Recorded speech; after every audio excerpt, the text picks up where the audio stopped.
Hello everyone, extra knowledge में आपका स्वागत है। यहाँ आपको UP TET, C TET, super TET, UP triple SC और यूजीसी नेट से संबंधित प्रैक्टिस सेट मिलेंगे। आज हम आपके लिए लाए हैं यूजीसी नेट का समाजशास्त्र प्रैक्टिस सेट नंबर 3। तो आइए शुरू करते हैं। क्वेश्चन नंबर 1, निम्नलिखित में से किसने बालिका के समाजीकरण के लिए महत्वपूर्ण संसाधन के रूप में शिक्षा पर मुख्य रूप से ध्यान केंद्रित किया है? ऑप्शन ए एफ एग्नेस ने, ऑप्शन बी पॉलिन कोलेंडा ने, ऑप्शन सी आई अग्निहोत्री ने या ऑप्शन डी करुणा चानना ने। तो यहाँ पे आपका आंसर होगा करुणा चानना। तो आइए इनके बारे में जानते हैं। करुणा चानना ने वैश्वीकरण, उच्च शिक्षा और लिंग से संबंधित अपने विचार दिए हैं, जिसे इंग्लिश में globalisation, higher education and gender बोलेंगे। करुणा चानना ने पहली बार जेंडर शब्द का प्रयोग अपनी पुस्तक एजुकेशन ऑफ द वोमेन में किया था। करुणा चानना ने अपनी पुस्तक women education and family structure in India में ये बताया है कि बालिका के समाजीकरण के लिए सबसे महत्वपूर्ण संसाधन शिक्षा है। अतः इनकी अन्य महत्वपूर्ण पुस्तकें हैं, वो भी देख लीजिए।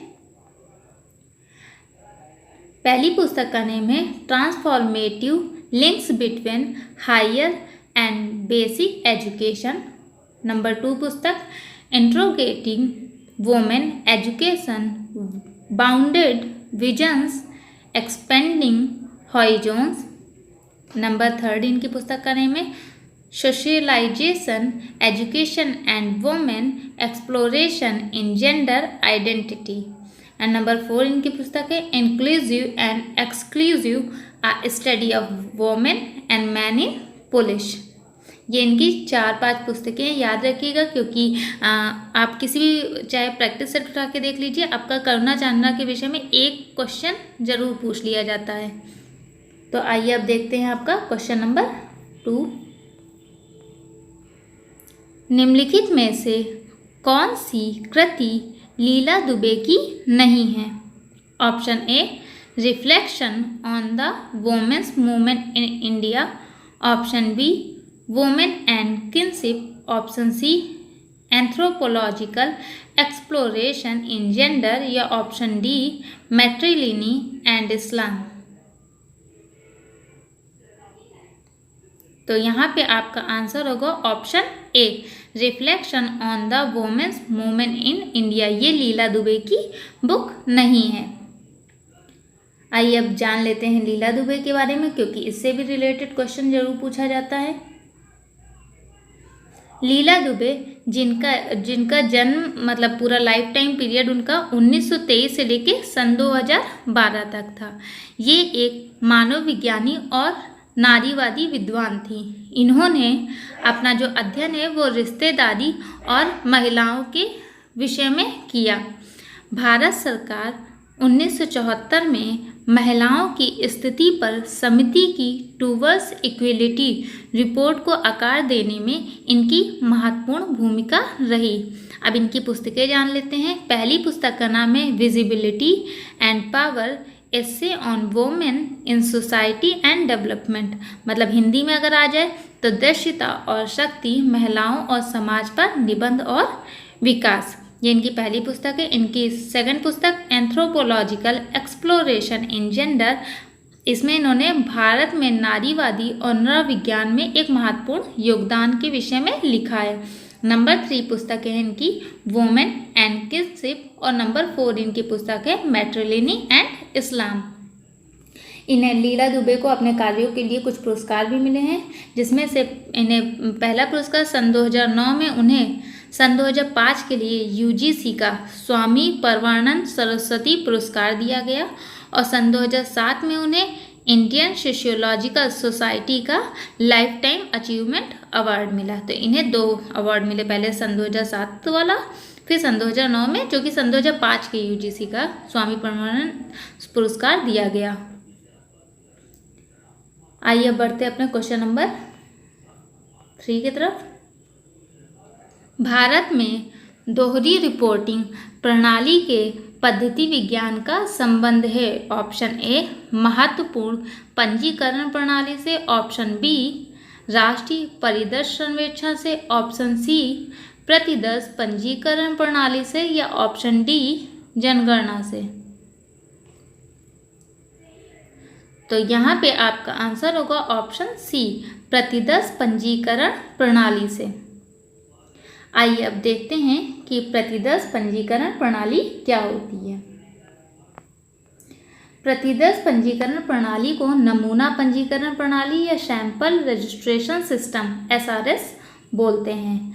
नमूना पंजीकरण प्रणाली राष्ट्रीय व राज्य स्तरों पर जन्म दर मतलब बर्थ रेट, मृत्यु दर डेथ रेट व अन्य प्रजनन और शिशु मृत्यु दर fertility and infant mortality rate आदि संकेतकों के विश्वसनीय वार्षिक अनुमानों को उपलब्ध कराने हेतु बड़े पैमाने पर जनसांख्यिकी सर्वेक्षण है। यह जनसांख्यिकी सर्वेक्षण प्रत्येक 10 वर्ष बाद नवीनतम जनगणना ढांचे के आधार पर बदल जाता है। सन 2019 में जारी आंकड़ों के अनुसार अगर हम शिशु मृत्यु दर देखें तो सबसे कम शिशु मृत्यु दर नागालैंड में, उसके बाद गोवा में, नागालैंड में 1000 में 7 और गोवा में 1000 में 9 रही है, जबकि सर्वाधिक मृत्यु दर मध्य प्रदेश में 1000 पे 47 रही है। आई होप आपको समझ में आ रहा होगा। अब हम बढ़ते हैं अपने क्वेश्चन नंबर 4 की तरफ। वैश्वीकरण पर विचार करते हुए निम्नलिखित में से किसने नेटवर्क सोसाइटी को महत्व दिया है? Option A Manuel Castells, option B Zygmunt Bauman, option C Jürgen Habermas, या ऑप्शन डी एंथनी गिडेंस। तो यहाँ पे आपका आंसर होगा ऑप्शन ए मैनुअल कैस्टेल्स। आइए अब इसकी भी व्याख्या देख लेते हैं। मैनुअल कैस्टेल्स का जन्म 1942 में हुआ था। ये एक स्पेनिश समाजशास्त्री थे जो विशेष रूप से सूचना समाज, संचार और वैश्वीकरण के शोध से जुड़े हुए थे। अतः इनकी जो पुस्तकें हैं वो जान लीजिए। इनकी पहली पुस्तक the rise of the network society, mobile communication and society, और नंबर 3 है द इंटरनेट गैलेक्सी, और नंबर 4 है कम्युनिकेशन पावर। ये बुक्स के नेम जरूर याद रखिएगा क्योंकि मैनुअल कैस्टेल जो कि हमारा सिलेबस में भी है, तो इनसे एक ना एक क्वेश्चन आपका पूछा जाएगा, या फिर अधिकतर अगर संचार के बारे में पूछ लिया जाए या सूचना समाज या संवाद के बारे में, तो आप इनका ही लगाइएगा मैनुअल कैस्टेल्स का। आइए अब बढ़ते हैं अपना क्वेश्चन नंबर 5 की तरफ। जननी सुरक्षा योजना भारत सरकार की योजना है। इसका किस उद्देश्य के साथ शुभारंभ किया गया? ऑप्शन ए मातृ एवं नवजात शिशुओं की मृत्यु दर में कमी लाना, ऑप्शन बी लड़कियों के शैक्षिक स्तर में सुधार लाना और उनकी विरत या ड्रॉप आउट दरों में कमी लाना, ऑप्शन सी लड़कियों को खेल एवं बाह्य कार्यकलापों में भाग लेने के लिए प्रोत्साहित करना, या ऑप्शन डी लड़कियों के पोषण परक अंतर्ग्रहण और उनके समग्र स्वास्थ्य में सुधार लाना। तो यहाँ पे आपका आंसर होगा ऑप्शन ए मातृ एवं नवजात शिशुओं की मृत्यु दर में कमी लाना। जननी सुरक्षा योजना जो है आपकी वो सन 2005 में भारत सरकार द्वारा शुरू की गई थी। आइए देख लेते हैं कुछ और योजनाएं महिलाओं से जुड़ी जो भारत सरकार ने शुरू की थी। महिला सशक्तिकरण के लिए बनाई गई योजनाएं निम्न हैं। पहली योजना जो कि बेटी बचाओ बेटी पढ़ाओ कार्यक्रम है, यह शुरू की गई थी आपकी 22 जनवरी सन 15 को पानीपत हरियाणा में। और इसका कार्य क्या था कि जो बच्चियों को है मतलब बेटियों को है उनको बढ़ावा देना, कि वो उनको बचाना भी हो उनको पढ़ाना भी, मतलब दोनों चीज़ों को बढ़ावा देना। और नंबर 2, किशोरियों के सशक्तिकरण के लिए राजीव गांधी योजना, जिसे हम सबला योजना के नाम से भी जानते हैं, ये सन 2011 में केंद्र सरकार द्वारा लाई गई थी तथा इसके कार्यक्रम में महिला एवं बाल विकास मंत्रालय की देखरेख से ये कार्यक्रम चलाया जाता है। अब नंबर 3 वाला देख लीजिए कौन सा योजना है, इंदिरा गांधी मातृत्व सहयोग योजना। ये आपकी मातृत्व लाभ के लिए सन 2010 में शुरू किया गया था और इस कार्यक्रम के तहत नवजात शिशु या स्तनपान कराने वाली माताओं को बेहतर देखभाल के लिए 2 किस्तों में 6,000 रुपये की वित्तीय सहायता मिलेगी। नंबर 4 देख लीजिए योजना, कस्तूरबा गांधी बालिका विद्यालय योजना। ये शुरू किया गया था सन 2004 में और इसमें महिला की साक्षरता दर से संबंधित था। नंबर 5 प्रधानमंत्री उज्ज्वला योजना। इसकी शुरुआत सन 2016 में हुई थी। इसमें महिलाओं को गरीब महिलाएं जो थीं उनको मुफ्त LPG गैस कनेक्शन उपलब्ध कराया जाएगा। नंबर 6 आपकी योजना है स्वाधार घर योजना। यह योजना आपका सन 2001 से 2 में शुरू किया गया था। ये योजना आपकी महिला एवं बाल विकास मंत्रालय द्वारा चलाया जाता है तथा इस योजना का जो उद्देश्य था वो वेश्यावृत्ति से मुक्त महिलाओं, रिहा कैदी, विधवाओं, तस्करी से पीड़ित महिलाओं, प्राकृतिक आपदाओं और मानसिक रूप से विकलांग और बेसहारा महिलाओं के पुनर्वास की व्यवस्था करना है। आइए अब देखते हैं अपने क्वेश्चन नंबर 6 की तरफ।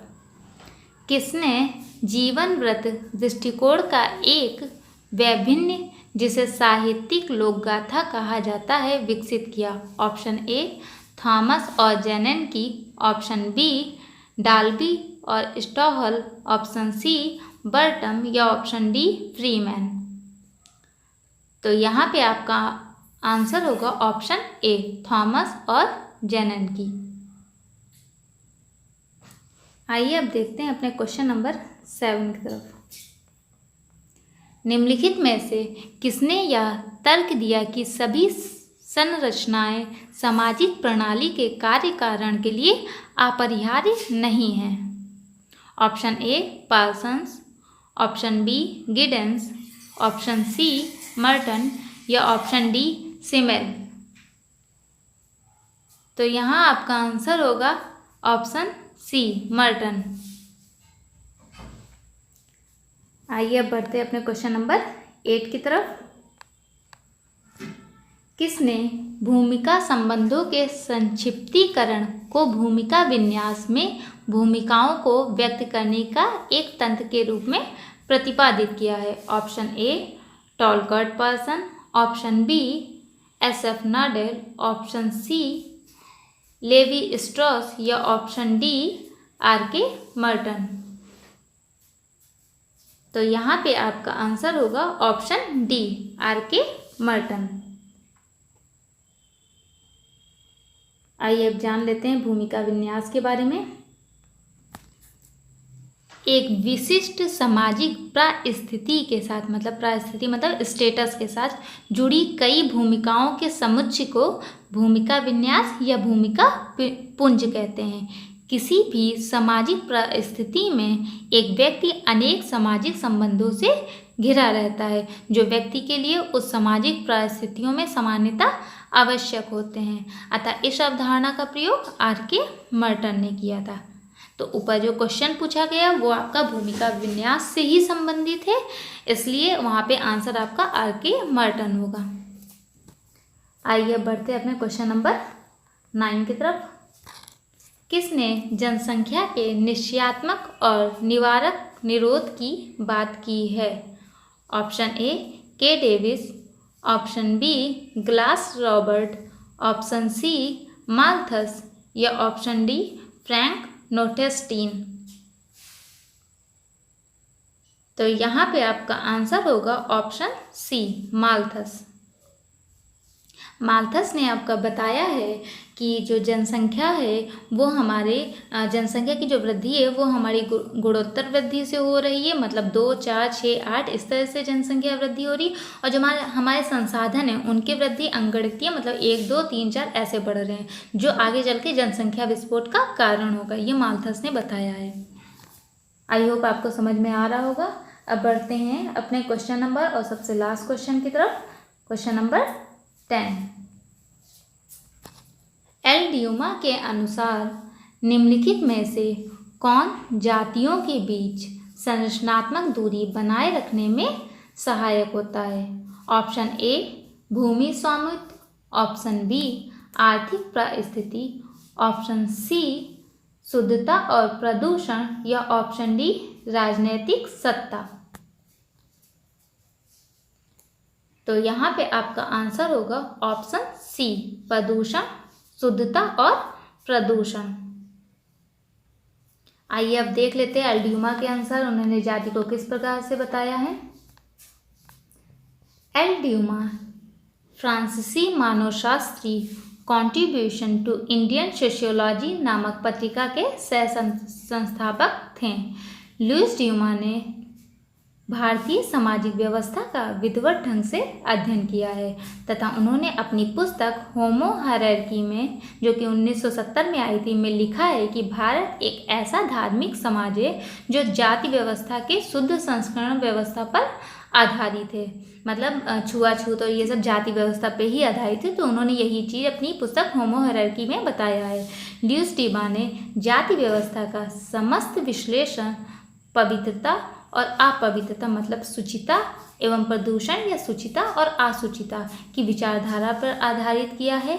लुइस ड्यूमा के अनुसार भारतीय समाज की आधारभूत संस्था जो कि जाति है, पवित्र ब्राह्मणों को माना जाता था और अपवित्र शूद्रों को, दो विरोधी किंतु परस्पर एक दूसरे पर निर्भर सांस्कृतिक तत्वों की बात की है। आई होप आपको हमारे लाए हुए क्वेश्चन समझ में आ रहे होंगे। तो प्लीज़ लाइक करें, कमेंट करें एंड शेयर करें। अगर आपको लगता है कि कुछ इसमें क्वेश्चन में कुछ फेर बदलाव करने की ज़रूरत है या कुछ सही करने की ज़रूरत है, तो प्लीज़ आप हमें कमेंट करके अपने सुझाव दे सकते हैं। Thank you.